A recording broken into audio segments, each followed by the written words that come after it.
So we're iFixit. A little bit about us before we get started. We are an editable Wikipedia of repair. What I mean is we are step-by-step guides created by a community, an international community, for showing repair of any device. iPhones to tractors, barista machines to FBI tracking devices. All are real examples. Today we're going to do the Galaxy S4, which is again the flagship phone for the Samsung line, and it's just was a couple months ago when it was released, right? Mm-hmm. Yeah. So relatively new content, and we're going to kind of go into a little bit of the details, the design of the product, what we liked about it, what we didn't like. That'll be it. So we'll be switching back and forth between our slides about the teardown and some live video of Eric doing the teardown right here. Want to talk a little bit about the tools that we use. Tools of the trade. For any teardown, we're going to be using our 54-bit driver kit, which is sort of the holy grail of drivers, of getting into electronics devices. Tons of different bits, all of those small, weird things that you've never been able to open before. Apple's pentalobe screws, something they released a few years ago, a 5-lobe screw to try and keep you out of your devices. We have screwdriver bits for that. Yeah, we need to talk about that just a little bit. So Apple, does anyone know what the pentalobe is? Anyone? No, okay. Pentalobe is a special, specific kind of screw that Apple manufactured to screw you. Get it? Yeah, okay. Anyway, they didn't have enough screws to basically, or screwdrivers to even service their own Apple retailers because it was such a new screw. And so we ended up reverse manufacturing it and basically making a really good pentalobe driver for everyone to use, because it was something that they basically just wanted to have a proprietary driver, so you were not empowered to get into your device and replace your screen, which you should be able to do. So that was my little riff. That's good, yeah. And then the other tool that we've always got with us. It's a magnetic mat. I can even show you this on the video here. Oh, you can't really see this right now. Pretty washed out. But well, I'll show it up like this. This is a magnetic mat. It's magnetic, it's a dry erase, comes with a marker. Yeah. I use this on every single teardown. You can draw out exactly where every screw is, and then when you're putting it back together, you know where everything went. So if you guys are like me and you're constantly taking things apart, you want something that's magnetic because your screws don't fall off, right? They stay in place. And it also has you can mark step 1, step 7. Mm-hmm. So that's why these things are useful. So a little bit of background into not only what a teardown is, but also what we think about when we go about doing a teardown. Right. So we're going to start with a little bit of tech specs about the GS4. It's pretty much the forefront as far as powerful super smartphones right now. Here are just some specs about how the screens stack up.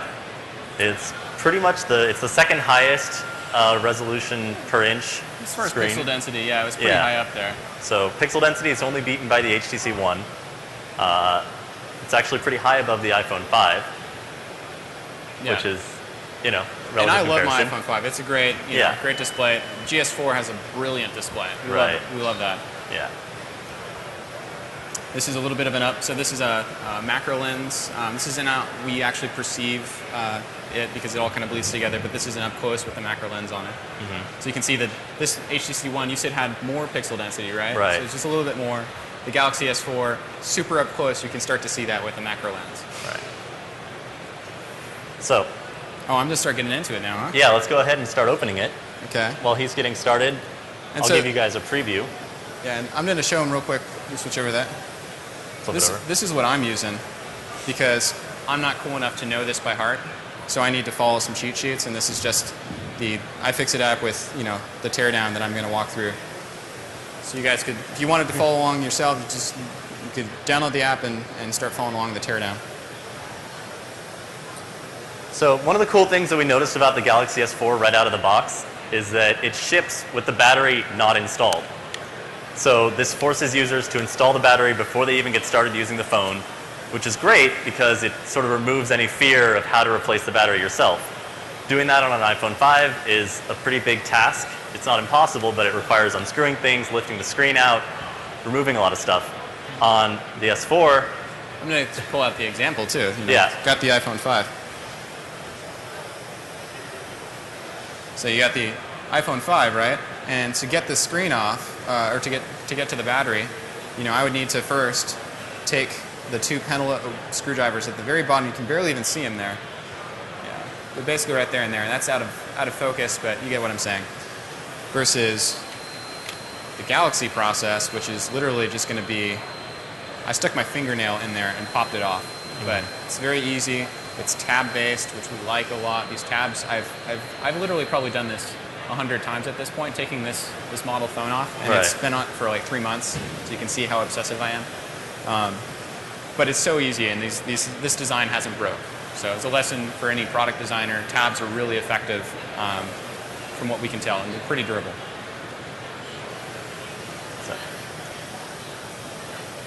So not only did it ship with the battery out, they cleverly stuck the SIM card in the space for us.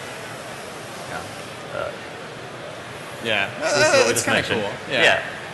So this is really a cool, like, get your feet wet before you even get started. We like that. And when we're doing teardowns, we're always looking at repairability as a really big goal and criteria that we're judging the device by.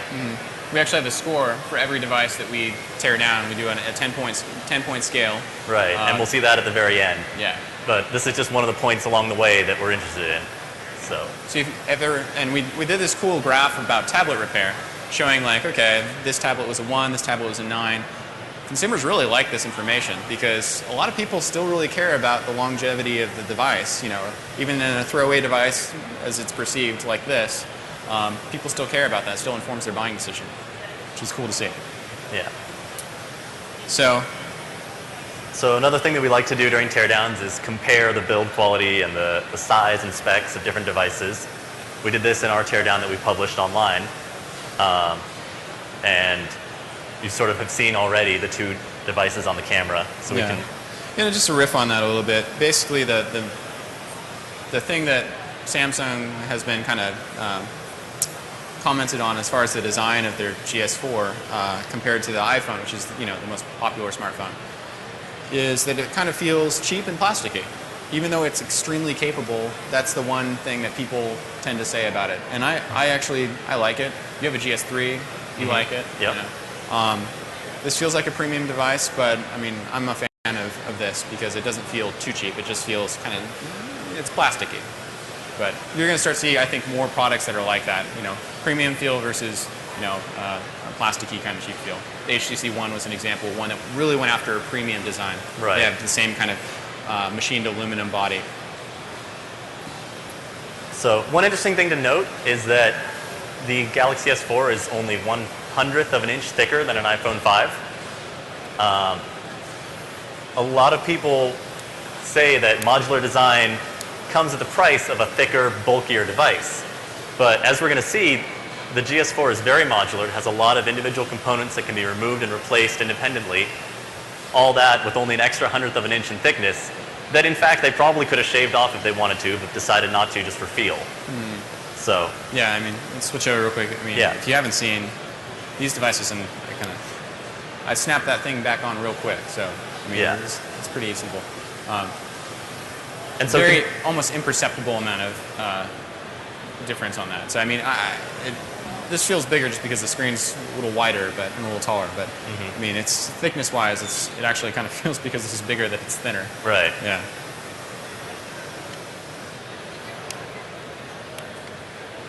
Oh, life companion features, yes. Okay. So, anyone, who has a GS4 here? Anyone? GS4? GS4 lover? GS4? Okay, GS4. Don't be offended. So, life companion features. He's very well familiar with these. These were the big marketing push for the Samsung's launch. Stuff like this. Smart Pause. Essentially, face recognition that says, oh, that's a face, you're looking at me. I'm going to, oh, you looked away, I'm going to stop playing what I was playing. Oh, you're looking at me, I'm going to show you. Oh, you looked away, I'm going to stop playing. Have you found a use for this? No? No? No? Okay. I mean, wives might like this because it's like, you're talking to me, right? Yeah, I'm married, so I can make that. Air gesture is another one. This is kind of interesting. Like, if you got like wet hands or whatever, you know. Yeah, like in the commercial where he's got his hands covered in the juice from the ribs and he's swiping back and forth on his phone. So you can actually do a lot of gesture input without touching the phone. And we're going to actually see how that works once we get inside the device. What powers it. And that's also what's kind of fun about a teardown is that you can see, you know, okay, that's cool functionality, but what's underneath? What actually causes that functionality to be able to happen? Right. Dual camera mode. Yeah. So this is just a. I mean, this is a software feature. I mean, this isn't a hardware feature. They decided to put both the inputs from the front and back cameras in on one picture. Cool. Gimmicky. Yep. So if you're interested, this is we love to be culturally relevant. So this is pictures of hipsters taking pictures of food. That's what that blog stands for. And makes it, that feature, that dual in-camera feature, makes it super useful to do that. All right. Onto the device carnage. All right. So as you can see from our teardown picture and then also from our earlier video, getting the back case off is really easy. Thumbnail in a crack, pull it off, and you're done. Just like that. And then once you have it opened up, there's the big glorious battery, the micro SD card slot, and the SIM card, all easily accessible underneath that case. Yeah, I mean, who hasn't experienced poor battery life, right?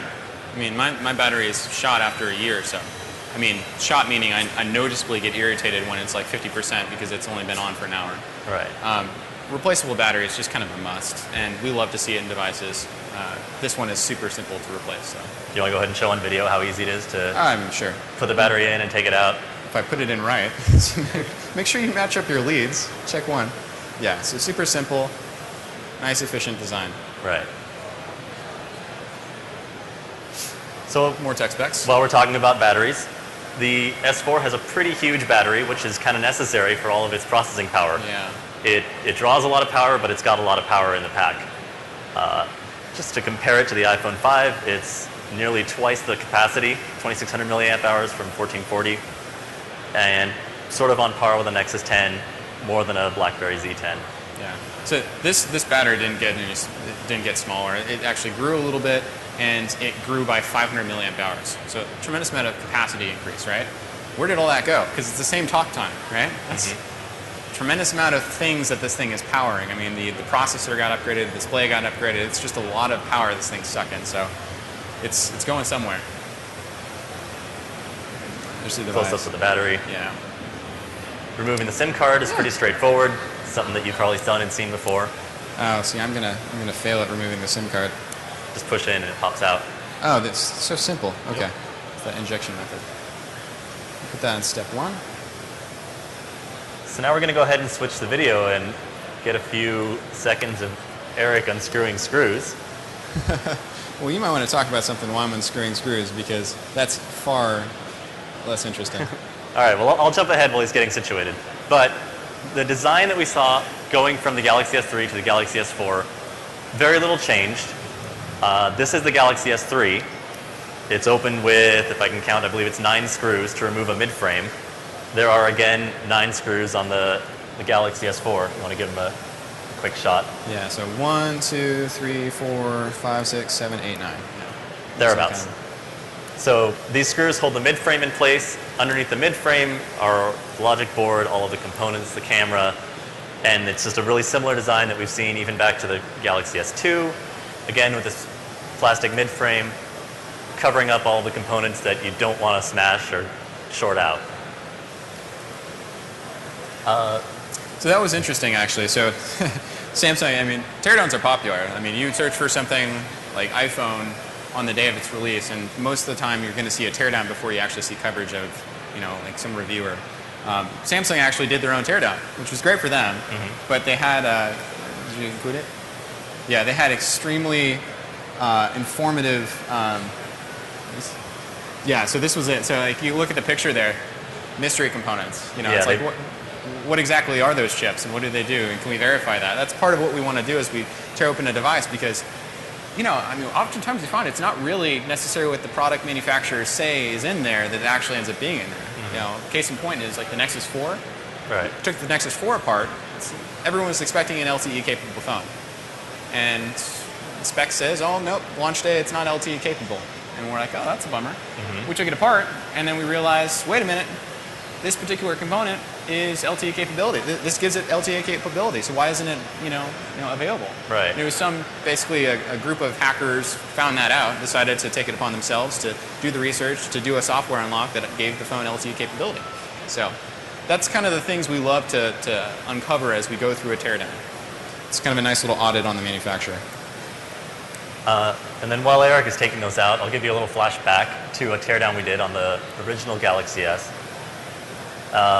This is fun. I love this. This was back when they started using a magnesium alloy for the midframe. So we were told. And this is something that we, of course, had to confirm for ourselves. So we took off some shavings from the case, brushed them together. We knew that it was similar to aluminum, had the same sort of feel, but it was kind of light. And this is when we decided to test our theory, knowing that magnesium is highly flammable. So our little powdered magnesium pile, that's us brushing it over to a lighter that's been taped on, was very explosive. Fire. So that's just sort of the fun things that we like to do in teardowns. We're always looking for something interesting, something sciencey, something new to learn. Yeah. And we haven't gotten to the point where we're blowing things up yet. And we haven't hurt anyone yet. We're close. Yeah. We've bashed things. We've taken bats to things, and we've done the old school approach to a teardown, but the Tony Soprano approach. But we haven't blown things up yet. Yeah. I'm almost there. These actually, because the way we put this back together, I mean, this is interesting. I didn't have this much trouble last time. It was like a slight shift in the mid-frame alignment. Oh, yeah? Just that slight shift is making them catch. It almost seems like they're supposed to stay attached to the mid-frame, but they're not. So, yeah. Again, I'm using my fingernail because this thing's just easy, and I've got girly fingernails. So, I'm just, it's got the display right behind the display, sticking the fingernail down there, and then that's just separating this middle layer here, we call the mid-frame, from the rest of the phone components. And this was a slight design change from the Galaxy S3. There, the mid-frame didn't include that display bezel. Here it does. And you don't see a mid-frame in some designs, like the iPhone doesn't have a mid-frame. So that's what the mid-frame looks like. It's just this nice little it's an injection molded piece of plastic that has a lot of different fun contours on it. This one incorporates the speaker down at the bottom there.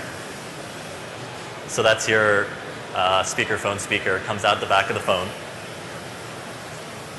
Jump ahead. Here's a nice in-focus shot of what that looked like. And the mid-frame itself on the table. So the speaker comes out of the mid-frame. Showing that. Just pops right out. Really easy. So again, it's just tabs that are holding this thing in here. So no need for a screw if you can just use tabs, right? So that was super simple. I love the modularity of this design. If I ever have an issue, this is the kind of phone I'd want to have to repair. Yeah. So this speakerphone, it's nothing really to write home about. Nothing wrong with it. It doesn't have the fancy Beats Audio designer label like the HTC One, but there's still pretty comparable sound quality coming out of the two of them. So let's go ahead and get on to pulling things off the motherboard. Yeah, another thing tool-wise that's really useful is this thing right here. It's a piece of plastic. It's called a spudger. Anyone know what a spudger is?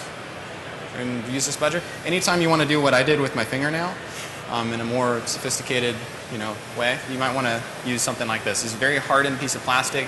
It's great for getting at edges and basically just like separating two different layers.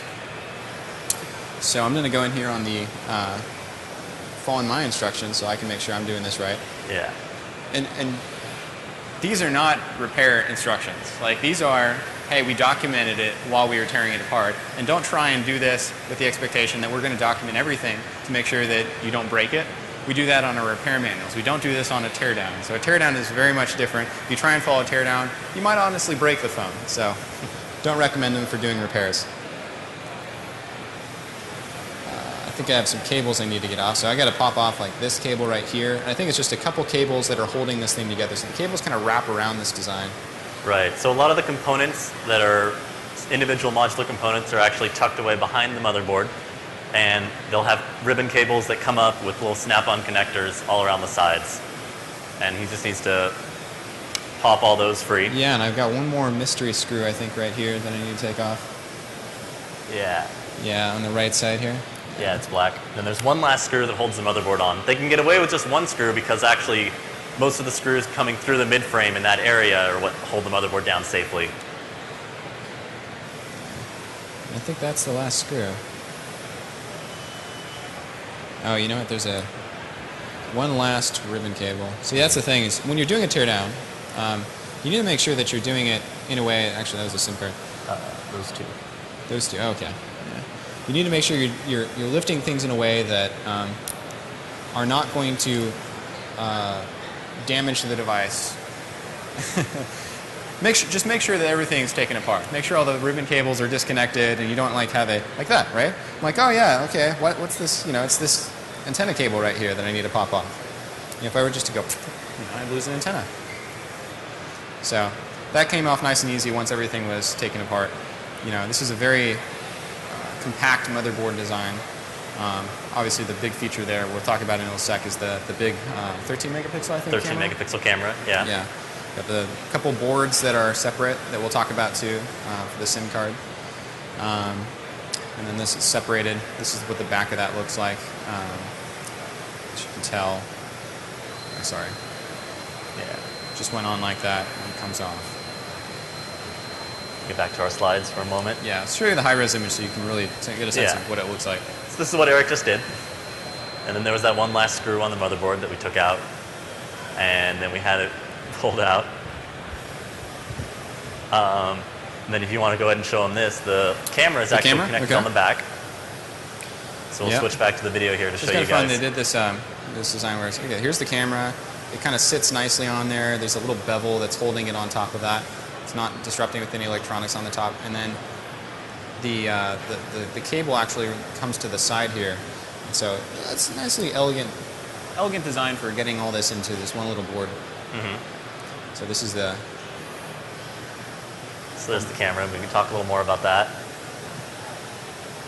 So the camera is 13 megapixels, which is kind of a huge number for a phone. Yeah. Expect bigger coming soon. So the Galaxy S4 camera, right? Mm-hmm. Which they, I think it's been leaked to death, and they've got official releases. It's like 16 megapixels. Yeah. Imagine a Galaxy S4, and there's like, we were discussing this yesterday, there's 4 different flavors of this phone.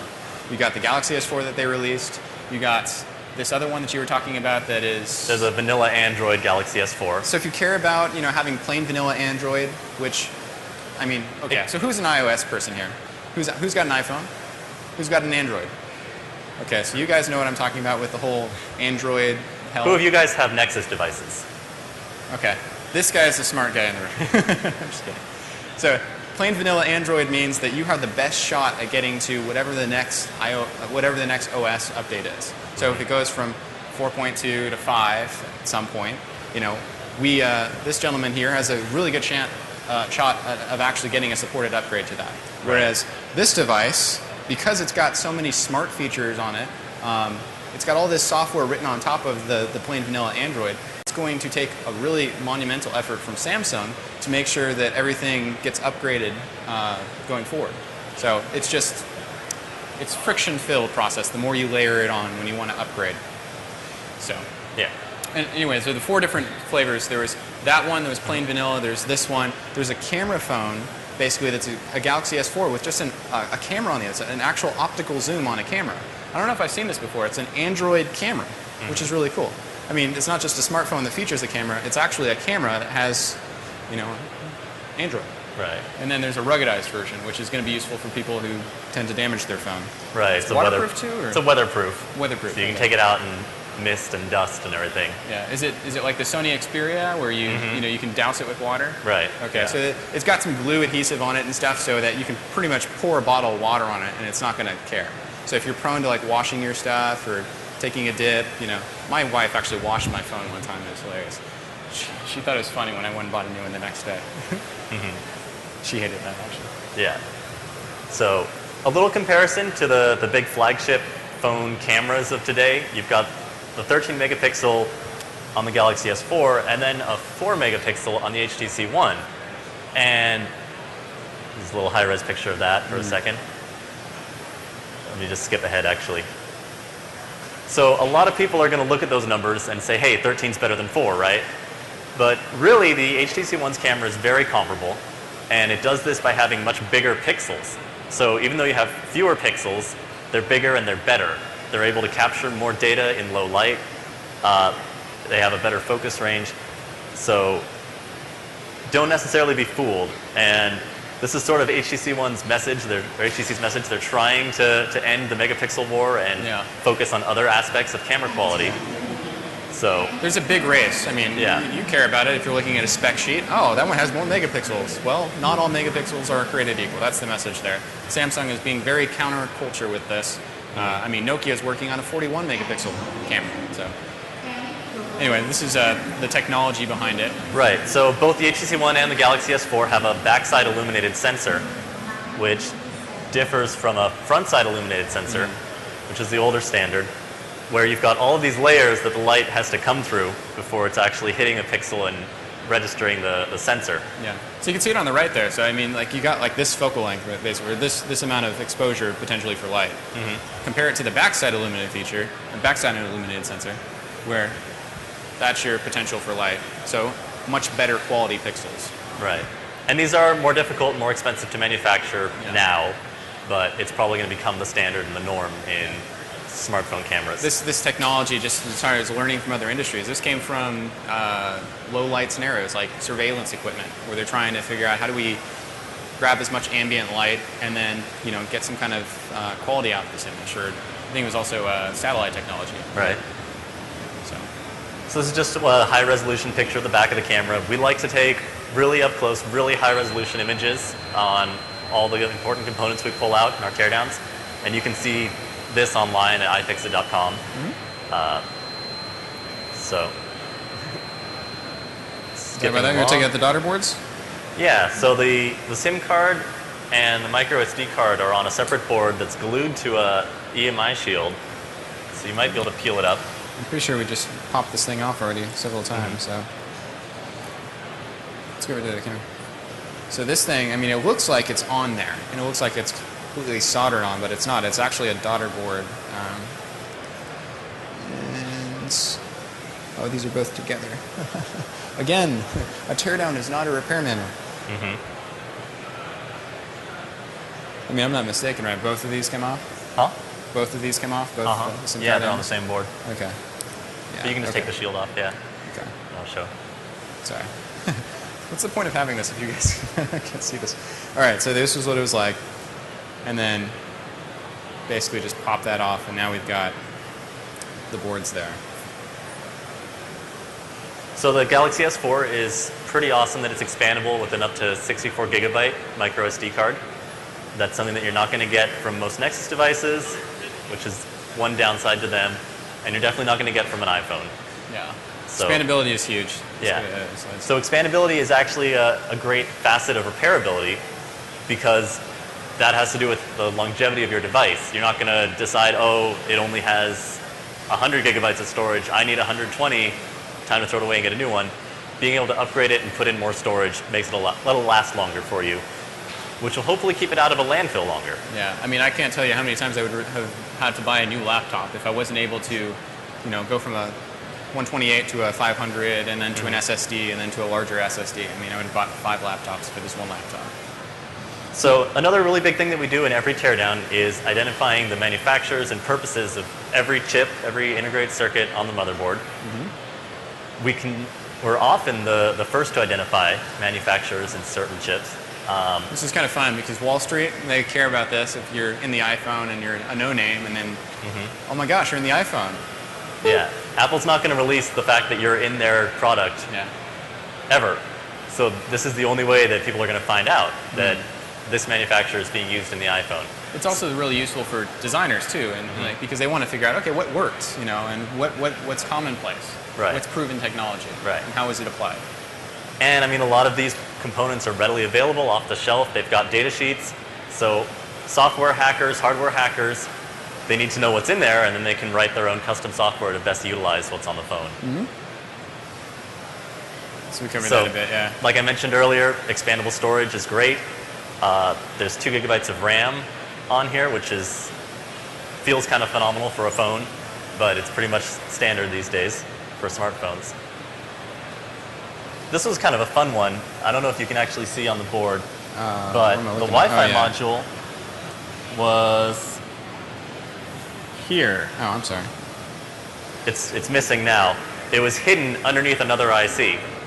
So We don't have Can't very really good focus. see it, but no, that's all right. Yeah. So it's right there. The high-res. So this was actually the bottom side of another just normal-looking IC on the board. We had to use a heat gun, reflow it off, and there tucked underneath was another IC. This is something we hadn't seen before, hiding the Wi-Fi module. That's interesting. I didn't notice that. Huh. Some more of the silicon. This is a double-sided motherboard, so more stuff on the back. They're just super packed and complicated. And if you guys want to nerd out on the specific chips that we find, this is information available, like I said, on iFixit.com. So just go and check it out. Mm-hmm. What are you doing there? Decapping? So we noticed after we did all of our chip ID, we didn't actually find the processor. So again to the heat gun, and what we're showing in this picture here is we had to reflow the RAM, lift it up, and then tucked right underneath the RAM is the processor. And that's part of the processor is actually a Snapdragon 600 system on chip. It's got the processor, a Wi-Fi module, a bit of RAM all integrated, and then the actual system RAM is stacked on top. So everything is right there in one place. All the hot components that need cooling will be cooled from one place. And this is actually pretty standard these days, stacking the RAM and the processor. These things are just getting smaller, and they need to find really effective ways to stack all that power together in a small footprint. Right. Makes it easier for the designers. And there's a high-res image of the processor that was underneath the RAM. So this is a 1.9 gigahertz quad-core CPU. With all the different variants of the S4, there are different CPUs being used in each, in different geographical regions and in different variants otherwise. Yeah. So this US version has this quad-core 1.9 gigahertz. There's an international version that uses an 8-core, using a big little system where it's got a big quad core and then a small quad core, and the two can work together. And so just that level of complexity, even within the one design, is pretty intense. Yeah. So you got, essentially, I think there's 3 different versions of this, right? So 3 different versions. You got the 1.9 that's selling in the US and Europe. You've got the Exynos Octa, the Asian variety, that's 2 flavors. And I don't remember what the geographical. One is like Korean specific, and then one is outside the rest of Asia. Right. And it's basically the difference between Core 815 and the Cortex 807. Right. So. But really, when you benchmark them, here are 2 of the different versions. Very, very similar. Both highly outperforming a lot of the competition. There's the iPhone 5, one of our favorites, down at the bottom of this list. Yeah. So. The Korean variant, the one that we mentioned, the Octa, that had the 8-core, that's going to be, when it comes out, I think it's already, is it already out? Probably yeah, is. This it is now. Older information. So that's the fastest smartphone on the planet. Yeah. Why the variation? I mean, they said it's a sourcing issue. They couldn't quite get enough of the one that they shipped with in the US to cover all the phones that they were going to need to make.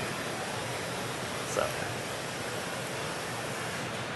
And this is another thing we like to bring up. I mean, we're often, on a soapbox at iFixit, which is good, in parts, when we can draw attention to stuff like this. When people, so this is like a tin mining operation that, Samsung effectively was kind of campaigned, all right, do you get your tin from here? And we love what Samsung's response was.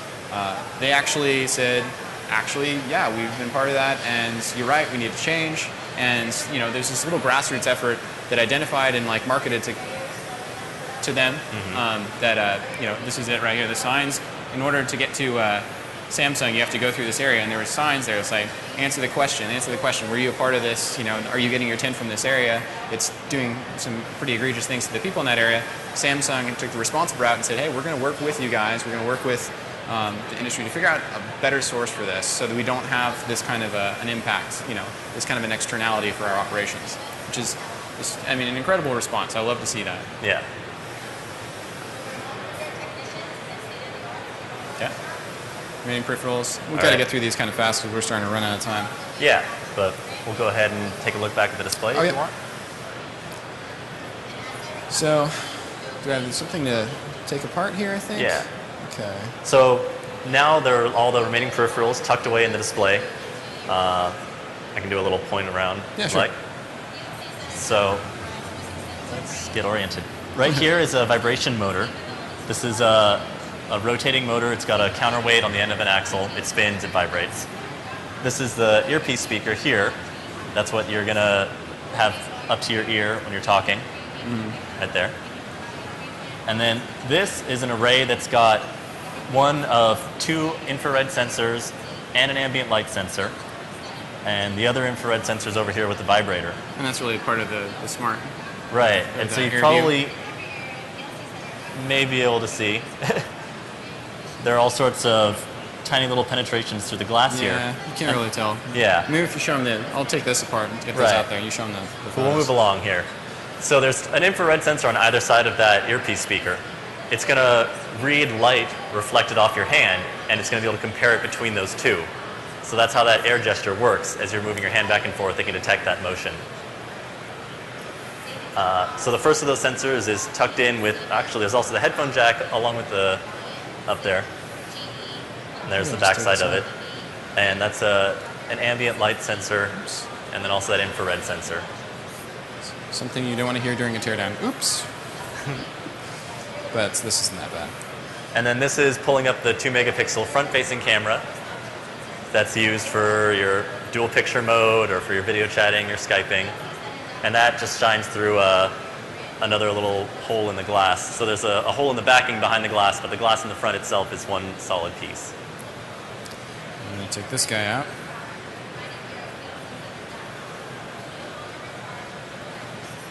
So here's a close-up of that earpiece speaker, I guess, which also has another component, another feature, the IR blaster, and that's what lets your Galaxy S4 act like a TV remote. So coming out of the top of the phone, there's another little protrusion that lets it send out infrared signals to a television or VCR or DVD player or whatever. Control your TiVo with your Galaxy S4. And then also that second infrared sensor is on this assembly. Here's a close-up of one of the infrared sensors and an ambient light sensor. The light sensor is what's used to auto-dim your display when you're in dark rooms or bright light. It'll change it to best suit your eyes. And that's pretty much a standard feature on smartphones today, also tablets. So we already skimmed through this, just the understanding the placement of the 2 sensors. I guess we're running out of time a little bit, so we'll go along. Yeah, I think we just need to get to the point where we wrap up and talk about what we discovered and kind of an overview. Right. So this is pulling out that vibration motor. So a linear oscillator, similar to the Nexus 4 and also the Galaxy Nexus. Mm-hmm. This bottom daughter board down here, I'll just get a quick look at it. That's this whole green area right here. Right. Holds the USB port, and then it has a cable that comes up the side and connects it. And this has support for both high definition out and USB on the go. So mobile high definition lets you hook it up to an external display and use that as a screen for your phone. USB on the go lets you connect to USB peripherals and storage device. And that's all handled by some circuitry down there on that board. And there's a close-up of that board, which also holds the humidity and temperature sensor, which is a useful feature, I suppose. And then there's the voice microphone on the back, because that just happens to be where your mouth goes. So, looking pretty much the same. Yeah. You want to show them your mat? Oh yeah. The disassembled device? So this is more or less the disassembled device. We'll call this the final layout. When we do those layouts where it's got all the components, that's the final layout. Sometimes they can be configured in fun ways. We did one for the Google Q. Mm-hmm. Google Q, there was this streaming device that we laid it out and actually spelled Google with it, which was fun. Because as a circular design, you could actually do that. Yeah, so that's interesting. The chip is really responsive on this, so the touchscreen you can actually use with gloves, which is I found also interesting because now we got like the Samsung Galaxy S4, the phone, and you got this whole like phablet thing where they've got the stylus, you know, the Note 2. Right. You can actually start to see people using Note applications on a Galaxy S4 because they typically require a stylus, because now they can use their thumb, they can use their finger or whatever to be able to do that. Right, with better accuracy. Yeah, better accuracy. Higher precision touchscreens. And that was our pretty plain and simple layout shot that we did for the teardown originally. Yeah. So what did we find? What is the overall score for this? 8. We gave this an 8 out of 10, which is Why is that? Very good. Yeah. And I'd like to just run through some of the bullets. Here they are. The biggest thing, like I said earlier, battery replacement. single most important repair problem issue with smartphones is the battery. It'll last for a year and then it'll just start to decline. Lithium-ion batteries are only good for 300 to 500 charge cycles, and that can decline with heat, being in your pocket. Yeah. Nothing affects lithium-ion batteries more than heat, pretty much. Yeah. Right. And so airflow is important. So the biggest, most important thing for a phone is to be able to replace the battery easily, and that was a big part of this score. From then on, just the ease of opening the device up. There were only 11 screws total. It didn't take Eric much time at all. I could have done this a lot quicker had I been focused, but I was talking with you. You distracted me most of the time. Right. So really, the whole thing can be taken apart in 5 or 10 minutes. Yeah. And all of those components that are in the back of the display can be replaced independently. We really like modularity. Yeah. Some of the downsides is that you do have to take all those components out to get to the display. And also the display itself is a fusion between the digitizer glass and the LCD behind it. There's a layer of optical adhesive between them. So if you just break your glass, but the LCD is still fine, that's a pretty difficult repair to peel off the broken glass, put on a new layer of adhesive, and put the glass back on. So really, you're looking at replacing the whole front panel, which is something that we used to harp on a lot more, but it's become so common and standard these days that we're kind of giving up the fight on that. But it is something we still like to point out. And one thing, I mean, the iPhone 5, just to comparison, this takes forever to get into the display, to replace the display. One thing the iPhone team did really well is that it used to be 40 steps to get to the front display panel, and it used to be 2 steps, literally take the screws out and then pop it off to get to the back panel. That was with the 4 and the 4S. And they went back to the 3GS design on the iPhone 5, where it's 2 screws and then you pop your front panel off, which is great for us because we constantly break our screens, and we like a 5-minute process as opposed to an hour and a 5-minute process. Yeah. Although it's still kind of pricey to get these parts.